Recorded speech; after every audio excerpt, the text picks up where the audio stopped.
Far out in the uncharted backwaters of the unfashionable end of the western spiral arm of the galaxy lies a small, unregarded yellow sun.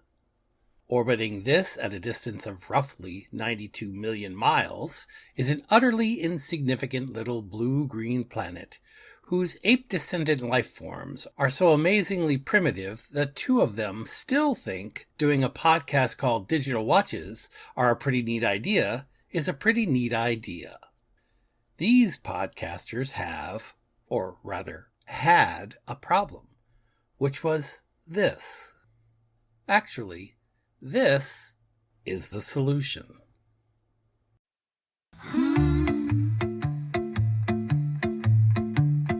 Two men, two amazingly primitive men, thought this was a pretty neat idea. They were dreamers, thinkers, speculative philosophers, or as their wives would have it, idiots.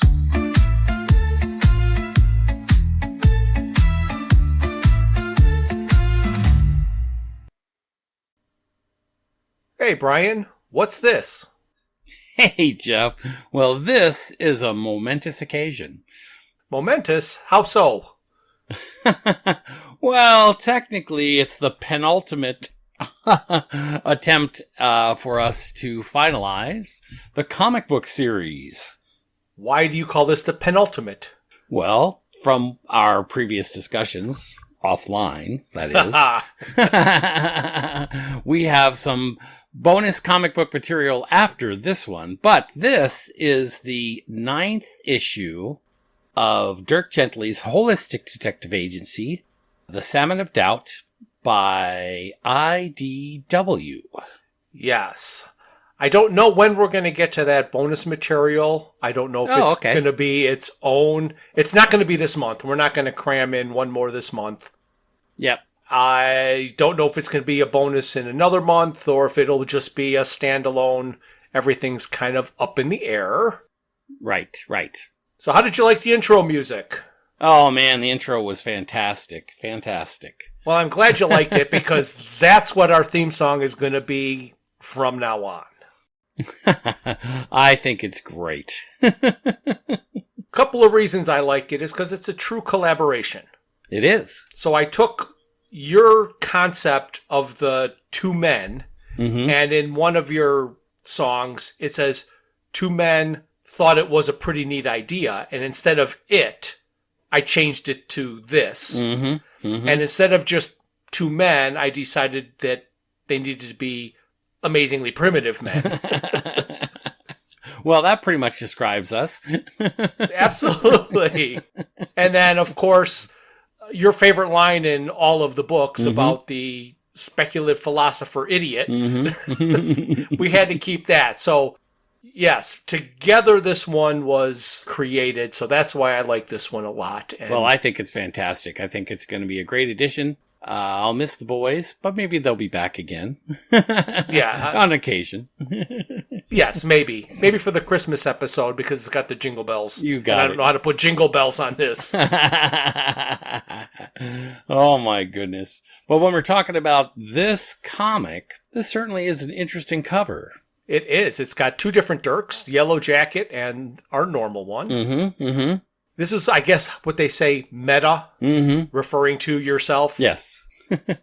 So the Yellow Jacket Dirk is reading the 9th issue of this very comic book with Sally Mills and the original Dirk, who seems to be running out of the cover. He is breaking the page. Yes.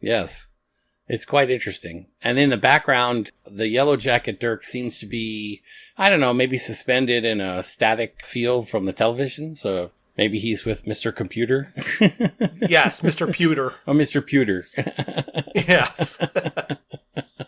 AKA microwave. But there's somebody else on the cover that hasn't been here before. We've got David, which we know, and Kyriazis and Kirchhoff, which we've had before, but this one has strips on it. Yes. Again, I'm wondering if that's a name. I'm assuming it is. I'm sure it is.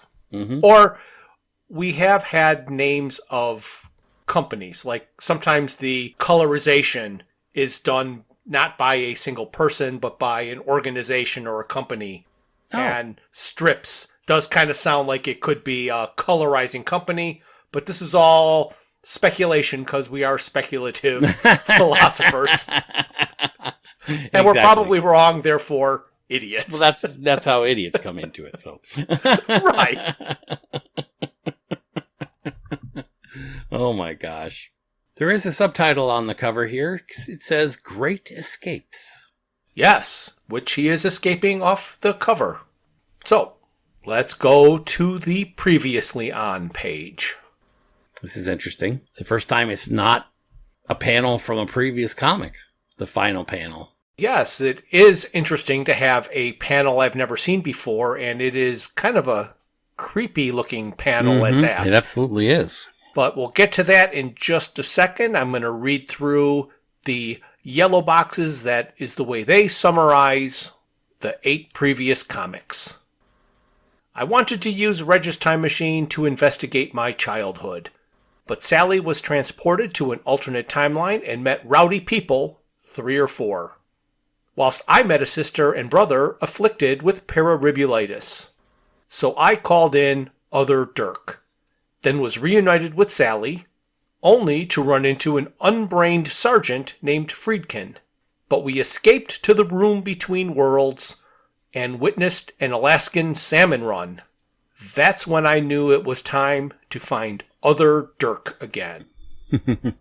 Right, and that's where the final panel begins on this page, which, as we pointed out, has not existed on any previous comic.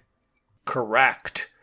And we have our original Dirk doing sort of a Mr. Evil pose, except he's using his index finger instead of his pinky against the corner of his mouth. Mm-hmm. And he's telling Yellow Jacket Dirk, "You are getting very sleepy.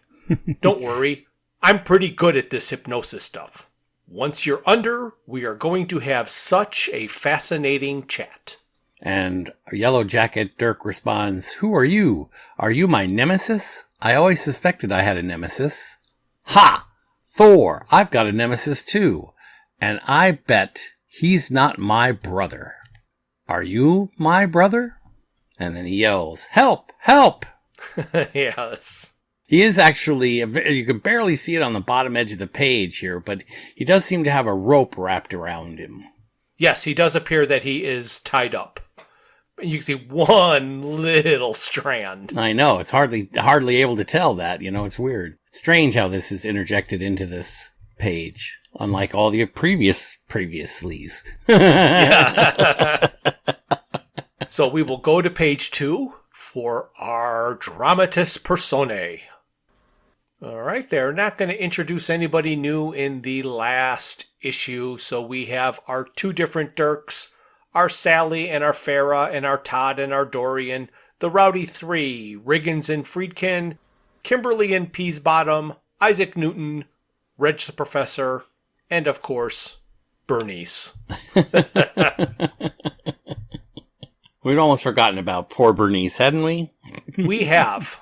She should be with Peasbottom and Kimberly in her world, right? That's correct, and we're hoping for some conclusion to that aspect of the story in this episode. Okay, so we will go to page 3, the first page of the story. As you surmised, this is a continuation of that unique panel on the previously page, where Main Dirk is going to bring Yellow Dirk out of hypnosis with the typical countdown of 3, 2, 1, and all of the typical, you will remain calm, we're going to have a conversation, and nothing about this conversation is going to seem in any way unusual. And so then he's talking to him, and Main Dirk says, "A fascinating life you appear to have spent, even though the most interesting aspects of it seem to have escaped your curiosity altogether." And Yellow Jacket begins to respond, "Where?" Please don't disappoint me by saying, where am I? Or who are you? And then Yellow Jacket Dirk looks scared and says, "You hypnotized me?" So I guess he's aware of the hypnosis since I'm sure he performs it himself. So we will go to page 4 and 5.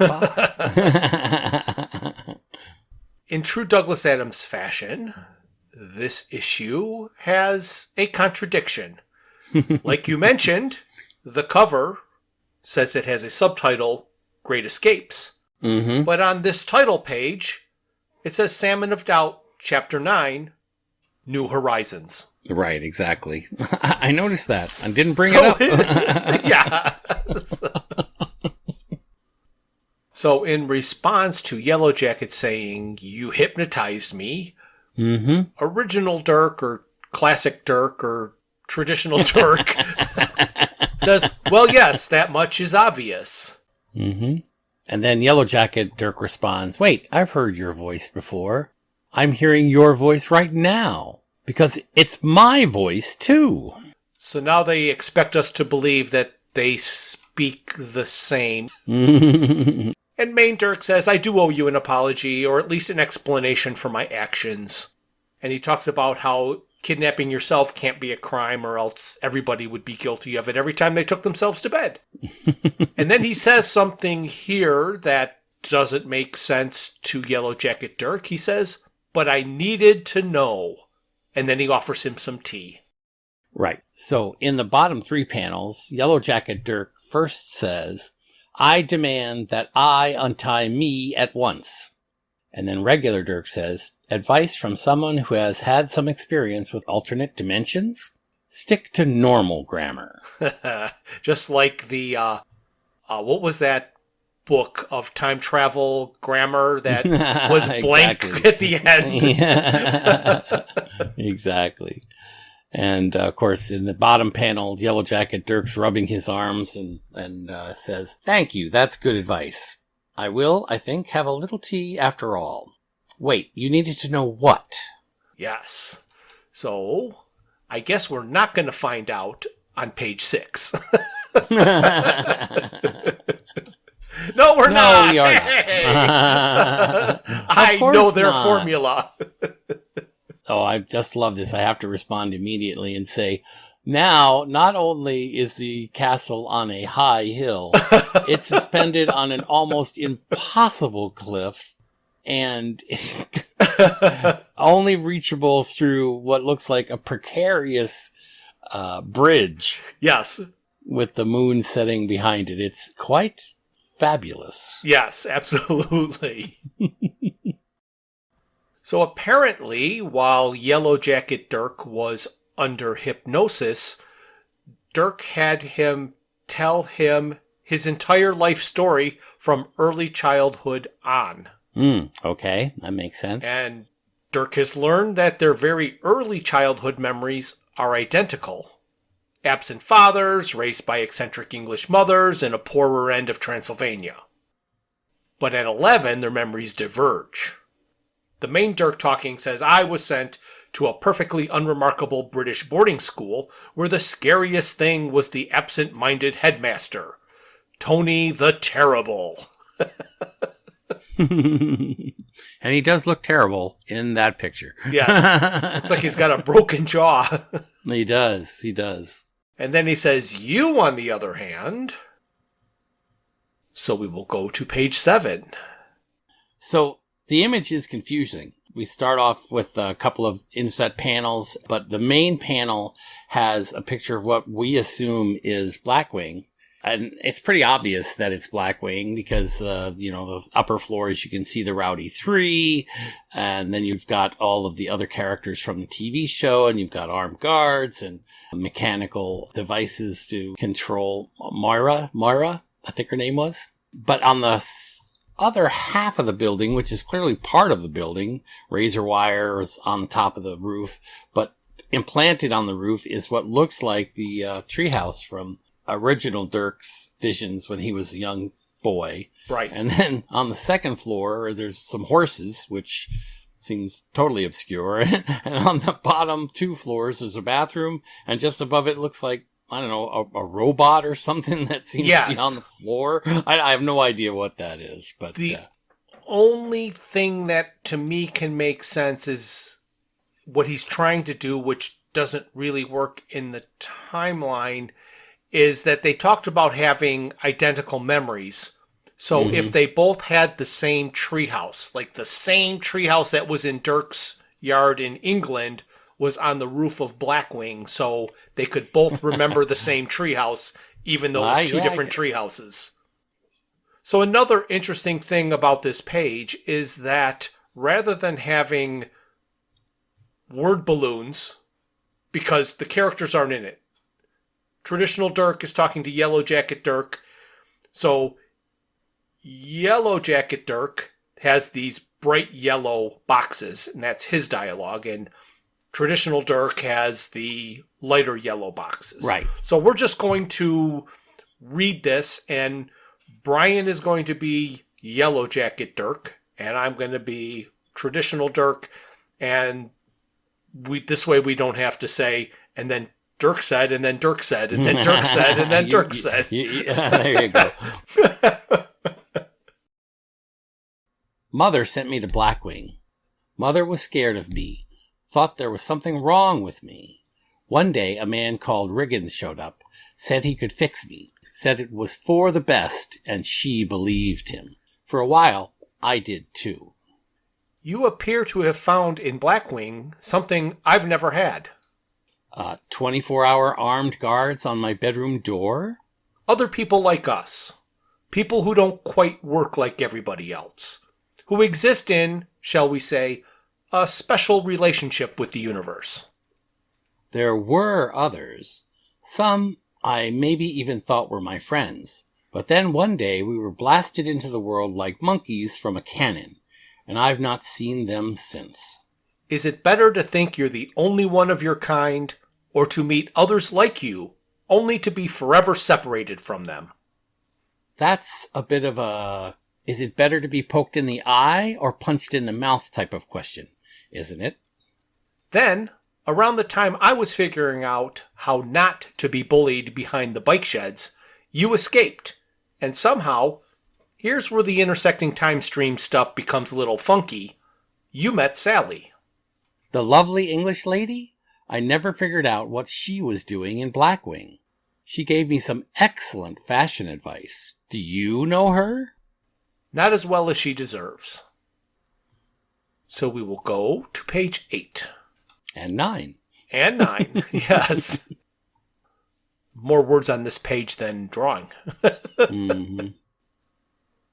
So now we see the two Dirks standing in the same room drinking tea.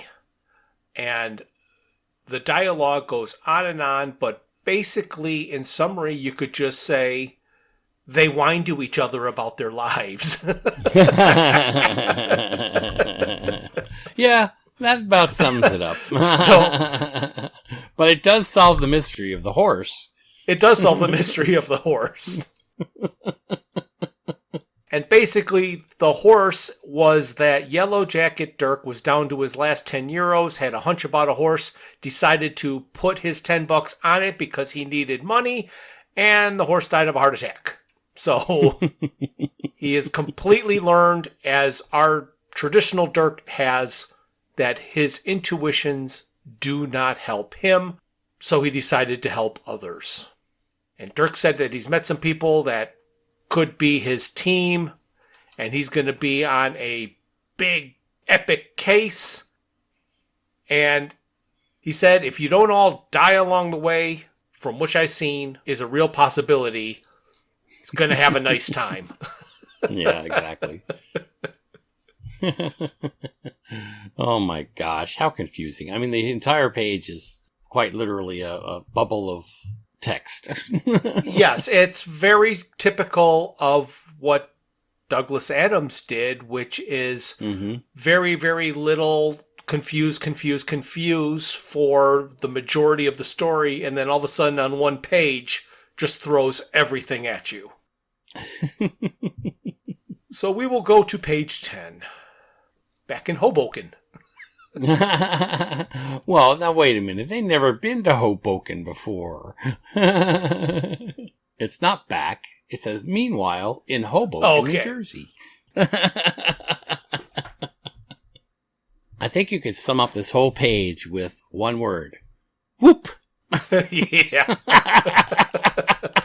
That does about summarize it. Page 11. No. Oh my gosh. It answers the mystery and solves the problem.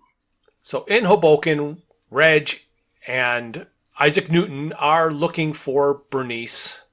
And it says, I hope Reg has found Bernice by now. And I'm guessing that is traditional Dirk talking because it's in a light yellow box. That's correct. And then something went whoop, but left the tablet behind. Right.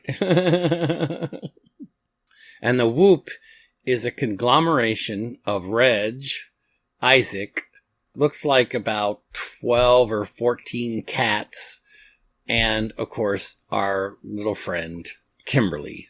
Yes. All popping into Hoboken, and Kimberly is shouting with glee that she is home. Okay, so now explain this panel to me then, because when I see whoop, and I see a tablet suspended in the air with marks making it look like it's just been let go of, that's somebody disappearing. But evidently this is people appearing. So what is that tablet? The tablet. That's a good question. Let's take a look. I mean, that's what it looks like to me. It does look like a tablet. It also looks, okay. So if I was... I know what it is. I know what it is. It looks almost like a cat flap. A cat flap. It's a cat. I was going to say, it's got little hinge. No, I didn't see his hinges, to be honest with you. I thought it was like a picture frame. But now you see the little hinges. It's definitely a cat flap.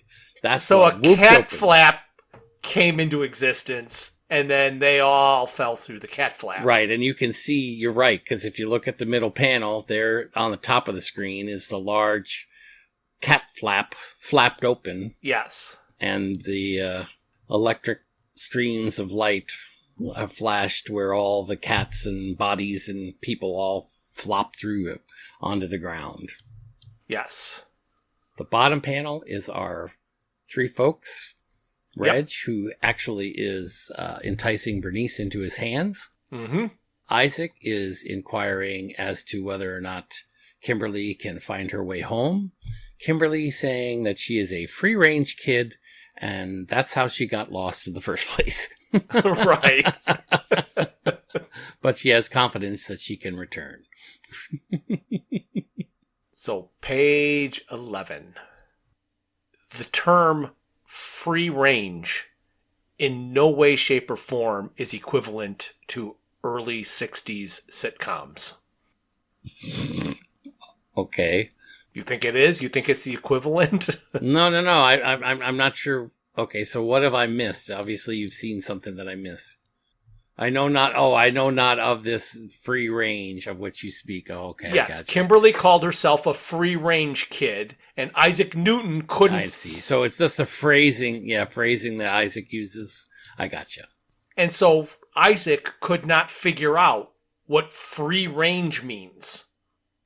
I mean, it's two words that exist. Early 60s sitcoms, like from Hitchhikers, it makes sense that Slarty Bartfast would have no idea what early 60s is in the first place, and sitcoms, two phrases he would have never heard in his life. So putting those together about the mice making him want to jump up on a table makes sense.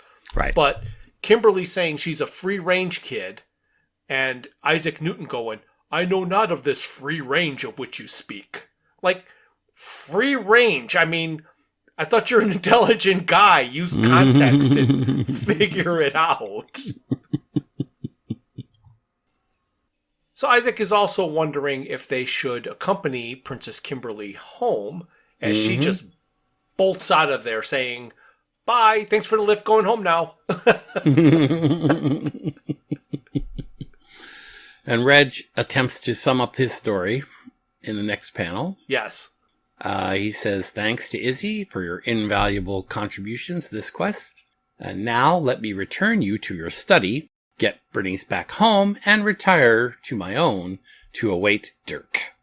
And then we finally get to hear from Bernice. Referring basically to Isaac Newton asked if they should walk Kimberly home, Bernice is saying that kid doesn't need an armed guard. People around her need an armed guard. Oh shit, is she coming back? And Bernice is grabbed by Kimberly in a great big massive hug. And she says, "You were my favorite. I had great plans for you. I was going to make you into a beautiful kitten shark. Goodbye." And Isaac is like, did she say kitten shark? So again, TV references that have no connection to anything we have seen in the comic. Yes, and it's quite the lovely panel, this bottom panel, with the colors of the skyscrapers in the background reflected in the water below and the cat flap open above Isaac's head. Oh, absolutely. Yes. Yeah. Again, they're like all the issues of the Dirk Gently series. The artwork is fantastic. Mm-hmm. So we will go to page 12. Oh, jeez. What's that guy's name? Gordon Rimmer. Okay. It's kind of weird because it's everything above, I think, is echoing from Reg. Do you know what I mean? Right. This is the same thing that you talked about before, where they're wedging it in here. This is the inadvertent thought that floated through the universe and created catastrophe in another world. Yes. I didn't think of it that way, but that's exactly what this is. Mm-hmm. Mm-hmm. At the same moment that Reg said kitten shark. Right, exactly. It flashes through the multiverse and finds Went our through friend. the cat flap. I'm sorry? It went through the cat flap. That's right. It floated through the cat flap into the universe and bounced around in different places and landed firmly wedged into Gordon Rimmer's brain. Kitten shark. Yes.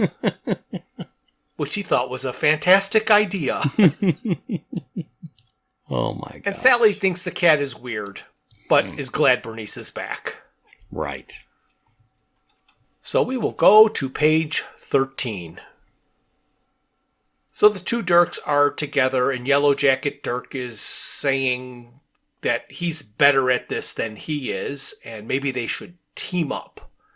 And Traditional Dirk is telling him, if you find someone who, however strange, however scary, however unlike you they may be, if you sense there is immediate deep sympathy between you, don't avoid them, embrace them with all your holistic heart. And to me, that is setting up the reason that Yellow Jacket totally glommed onto Todd Brotzman when he did. Mm-hmm. Makes sense. And of course, Yellow Jacket Dirk asks if Traditional Dirk is taking his own advice, and he says that he intends to, and perhaps you can assist me by concentrating on this simple spoon. Of course it's a spoon, right? Of course. In the metronome, going tick-tock, tick-tock, and Yellow Jacket Dirk once again has been hypnotized. With a very small spoon. Yes. But what a nice page. Mm-hmm. Interesting. I do like the way they've put a silhouette of Traditional Dirk's face into the background for allowing the conversation bubbles to continue in a reasonable way. Right. So it looks like they're in a total black room, and that black room is created by Dirk's silhouette while he is looking through a filing cabinet or something. Mm-hmm. Mm-hmm. Probably retrieving his metronome. Yep. So we will go to page 14 and 15. So on this double page, what they seem to have done is they have a voiceover from Traditional Dirk and all of the advice that he gave Yellow Jacket Dirk.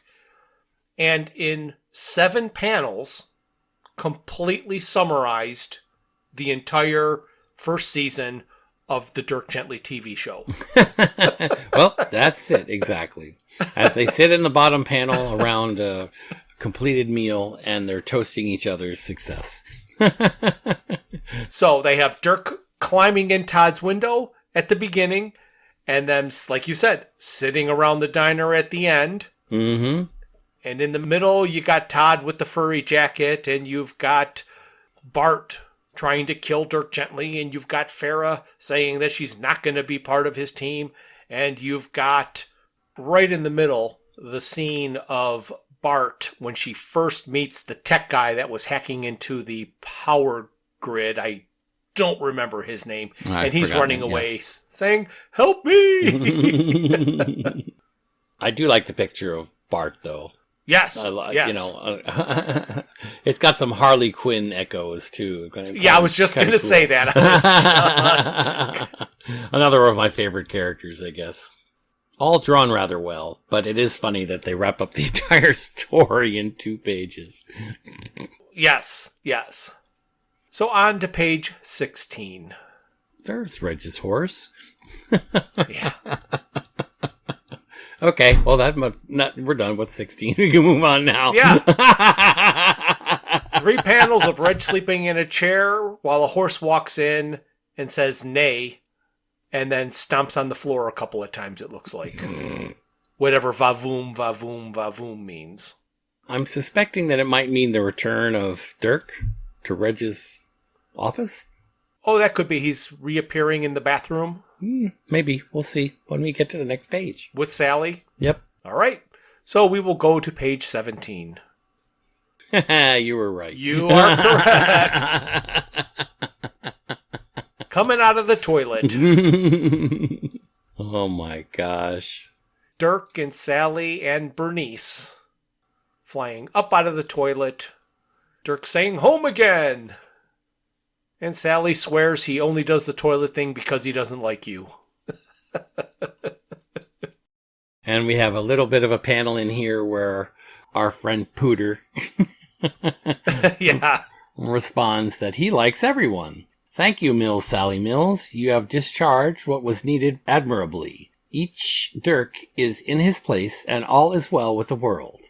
Well-ish." Yes. And we see the vavoom. And again, Sally's dress or skirt is billowing and flying up with all of the water. Mm-hmm. And she's holding on desperately to Dirk as they fly through the air. Yes. And it looks like Reg has some laundry in a basket on the floor. It's all about to get wet. So we'll go to page 18. So looking at this picture, it's a double page with Dirk standing in a low boat with Sally lounging and relaxing, and they must be on the Thames with Parliament behind them or something. I'm not quite sure. It looks like maybe the London Tower in the background on the left. And Sally wanted to know what it was like talking to himself. And of course, Dirk admits that he talks to himself quite frequently. But this time, he actually listened. And here's where Sally says, "You're funny. I mean, I've always known you were funny peculiar. How is it that I've never noticed your funny ha-ha as well?" And this is where Dirk says, "Well, maybe I rubbed off a bit on me." Which is quite confusing, isn't it? Yes, because earlier he was the one that said, when you're doing this interdimensional stuff, just keep to standard grammar. And breaking his own rule. Right. So the yellow jacket Dirk he must have thought was funny. And Dirk says to Sally, "Can I ask you something?" She says, "That sounds serious." Well, he says, "I suppose it is." And then he goes on to ask her if she would be willing to engage in what he calls a joint cat custodial type of situation. Yes, basically, will you move in with me, you know, so you can take care of the cat? Oh. And she decided that she liked that. Yes, surprisingly, she says, "Yes, I'd like that." Yeah. And he smiles. and they hold hands. To the final page of the comic book we go. Where they're rocking the boat. And the cat has abandoned ship. He doesn't like that one bit. I'm sorry, she doesn't like that one bit. And according to Sally, they are all connected. And poor Bernice is reflecting as she is swimming back to shore. She says, "Take me back to the land of magic and ogres. Take me back right now." And then there's a little homage to Douglas Adams with the quote, "I rarely end up where I was intending to go, but often I end up somewhere I needed to be." Douglas Noel Adams, March 11th, 1952 to May 11th, 2001. The end. For now. Yes. Oh my goodness. And there's all this lovey hearts floating above there. Lovey hearts and ooh, wow, wow. Oh my goodness. And be glad I didn't put the intended inflection in. Oh, there you go. I am certainly glad that you didn't do that. But we appeared to have reached the end of this comic book and this series of comic books. Yes, we have. Except, of course, for the little after pages that we're going to do later. But not now. That's right. So, Jeff, now that we've reached the end of this comic book, what's next? Well, I think, like we kind of hinted at, we're doing something Douglas Adams tangential, which is going to be, if you remember, in the original Hitchhiker's Guide to the Galaxy, when they were going to launch for the first time the Heart of Gold, they were talking about some of the other momentous occasions of other launchings. One being the Starship Titanic. So, Terry Jones, along with Douglas Adams, when he was developing the computer game, wrote a novel based on the computer game, which actually came out before the computer game. That's correct. So we are going to review the book Starship Titanic by Terry Jones and Douglas Adams. That's fantastic. I can't wait. Now that we've got that out of the way, I'm going to have to say that this is the end for now. Thank you for listening to this. A new episode is released on the first Thursday of every month. Visit our website at digitalwatchesareaprettyneatidea.buzzsprout.com. While there, you can find links to all of my Hitchhiker's Guide to the Galaxy inspired t-shirt designs. You can contact us via email at digitalwatchespodcast@gmail.com. You can find us on YouTube and Facebook at Digital Watches Are a Pretty Neat Idea. You can message us on Twitter, or should I say X, at Watches Idea, and our Instagram is Watches Idea Podcast. This has been a Froods for Thought production, darling. This has been a Froods for Thought production, darling. This has been a Froods for Thought production, darling. This has been a Froods for Thought production, darling. This has been a Froods for Thought production.